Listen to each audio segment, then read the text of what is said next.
হয় সম্ভব হয় আমাদেরকে এতটুকু সুযোগ দেন। আমরা কেউ ঘুরে যাইতাছি না ভাই, আমরা যাচ্ছি আমাদের কাজ উদ্ধারের জন্য। আমরা কেউ ইন্ডিয়াতে ঘুরে যাইতেছি। যদি আমরা সুযোগ পাইতাম বাংলাদেশে এম্বাসিগুলো ফেস করে যাইতাম।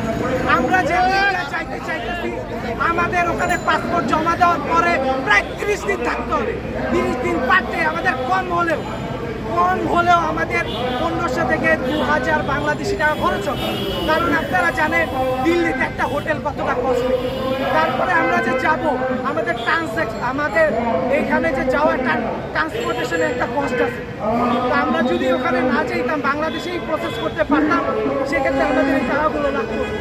আমরা এই হ্যাসেলগুলো নিয়ে তাও চাইতেছি শুধুমাত্র আমাদের স্বপ্নগুলো পূরণের জন্য, উচ্চশিক্ষার জন্য। আমরা কেউ ঘুরেও চাইতেছি না, যেহেতু আমাদের দাবিটা যৌক্তিক। আমরা চাই Indian high commission, Indian immigration আমাদের